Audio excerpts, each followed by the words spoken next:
Supreme Overlord Korthakan stood on the bridge of his flagship Eternal Dominion, gazing down at the blue marble of Earth with the satisfaction of a predator cornering its prey. Behind him, the assembled might of the Vorthan Empire's Fifth Conquest Fleet stretched across space. Over 1,000 warships, each one capable of reducing a city to ash in minutes. "Commence the final broadcast," he commanded, his forearms folding behind his back in the traditional pose of absolute authority. "Let these humans understand their place in the new order." The communication array activated, sending his message to every receiver on the planet below.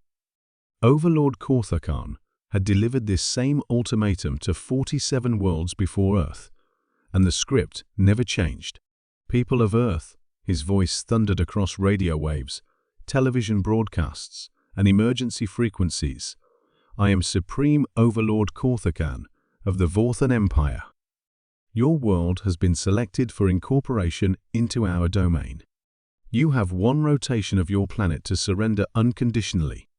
Comply, and your deaths will be swift. Resist, and your suffering will be legendary." He paused for dramatic effect, as he always did. "Your primitive technology cannot stand against the might of the Empire. Your small fleet of exploration vessels and patrol craft are insects before our war machine. Surrender now, and some of you may live to serve." The transmission ended, and Korthakan settled back to wait.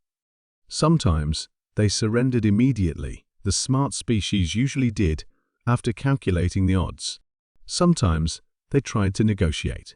Occasionally, they mounted futile resistance that was crushed within hours. What they never did was what happened next. "Overlord," reported Communications Officer Veltar, his voice uncertain, "we're receiving a response from the planet." "Already? Put it through." The main screen flickered to life, showing a human in a simple blue uniform sitting at what appeared to be a standard military desk. The being looked remarkably calm for someone whose world was about to be conquered. "Supreme Overlord Korthakan," the human said politely. "This is Admiral Jackson of Earth Defense Command. Thank you for your offer. However, I'm afraid we'll have to decline." Korthakan's mandibles clicked with amusement. "Admiral Jackson, perhaps you misunderstood. This was not an offer, it was a statement of inevitable fact. Your world will be conquered. The only variable is how many of your people die in the process." Admiral Jackson nodded thoughtfully. "Yes, I understood perfectly. And I'm saying no. But I appreciate the courtesy of advanced warning. It's been helpful." "Helpful?" Korthakan found himself genuinely curious. In 4 decades of conquest, no species had ever described his ultimatum as helpful. "Oh yes," Admiral Jackson replied, with what the translation matrix identified as a smile. "You see, Overlord, Earth has protocols for exactly this situation. And you've just triggered something called Omega Protocol." Before Korthakan could ask what that meant, his sensor array erupted in urgent warnings. "Overlord?" Tactical Officer Zormek's voice carried unprecedented alarm. Multiple hyperspace signatures detected at the edge of the system. Large ships, incoming fast. "How many ships?" Korthakan demanded. I can't get an accurate count, sir. The signatures are overlapping, but..." Zormek's voice cracked. "Sir, there are a lot of them." The main view screen split, showing long-range sensors pointing toward the system's edge. What emerged from hyperspace made every being on the bridge freeze in collective shock. Ships. Black ships, their hulls seeming to absorb light rather than reflect it. Not as massive as the planet killers some species built, but sleek, predatory, and numerous beyond counting. They moved with perfect coordination, like a school of metallic sharks suddenly materializing in the void. Identification? Korthakan's voice had lost its confident resonance. "Unknown class, unknown design," Zormek reported. "No energy signatures matching any known species." "There," They're not on any of our databases." Admiral Jackson was still on the screen, and his smile had become distinctly predatory. "Overlord, meet the Black Fleet. Humanity's contingency plan for exactly this scenario." "Impossible," Korthakan snarled. "Our intelligence networks have monitored Earth for decades. You have no military capability beyond primitive patrol craft." "That's true," Admiral Jackson agreed cheerfully. "Earth itself has no significant military fleet. These ships aren't from Earth." The tactical display updated as the black ships continued to emerge from hyperspace. Hundreds, thousands, more than the Conquest fleet had ever faced in a single engagement. Then where Korthakan began, but Admiral Jackson was already explaining. "You see, Overlord, when humans left Earth and began colonizing other worlds, we learned something important about the galaxy. It's full of aggressive species like yours, who view peaceful expansion as weakness. So we developed a simple insurance policy. The black ships were moving now, not toward the Conquest fleet, but into complex formation patterns that spoke of tactical sophistication beyond anything in the Empire's databases. Every human colony world contributes a percentage of their resources to the Black Fleet project. Ships built in secret, staffed by volunteers, stationed at hidden bases throughout the galaxy.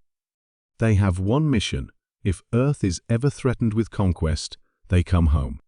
Admiral Jackson leaned forward, and his expression became deadly serious. "Overlord, you're looking at 40 years of preparation.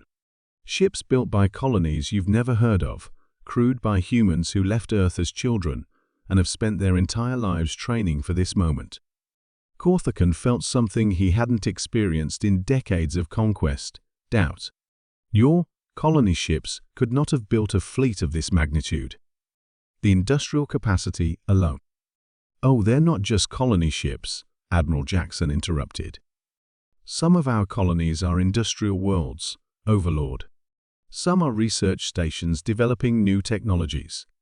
And some," his smile became positively frightening, "some are military academies, producing officers who've studied every conquest campaign in galactic history." The sensor array was providing increasingly disturbing data. The black ships weren't just numerous, they were advanced. Their hulls incorporated technology that the Empire's computers couldn't classify. Their weapon signatures were unlike anything in the known arsenal of any species. "Overlord," Admiral Jackson continued, "you made one critical error in your intelligence assessment. You assumed that because Earth preferred peace, we were incapable of war. You monitored our homeworld and concluded we were weak. But you never asked the important question." Which was? Korthakan found himself asking despite his growing unease. "Where are all the humans?" The tactical display updated again, showing population estimates for human space. The numbers were staggering, far higher than any intelligence report had suggested. "Earth has 8 billion humans, Overlord, but human space has over 200 billion.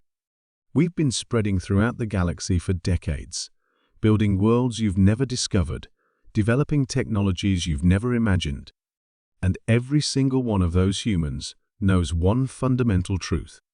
Admiral Jackson stood, and behind him, the command center revealed itself to be far more advanced than any primitive facility should be. "Earth is home, and you don't threaten home." The black ships had completed their formations now, and they were moving toward the Conquest fleet with lethal intent.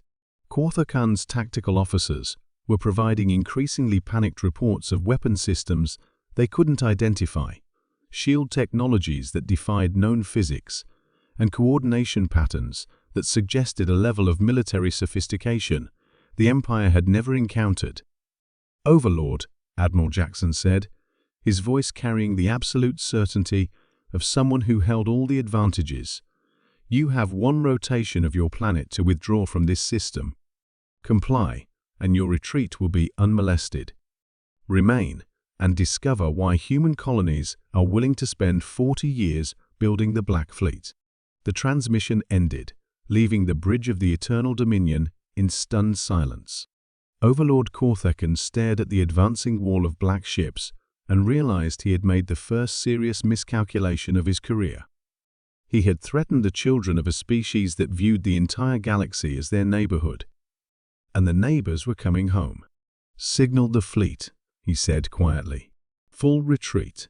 Maximum speed." "Sir?" Veltar looked confused. "Overlord, we outnumber them." "Do we?" Korthakan interrupted, watching as more black ships continued to emerge from hyperspace. "Count them again, communications officer, and then explain to me how a species with primitive technology managed to build the largest fleet in galactic history without anyone noticing."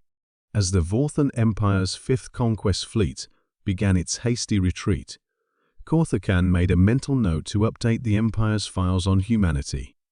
Classification: no longer primitive. New classification: never threaten them again.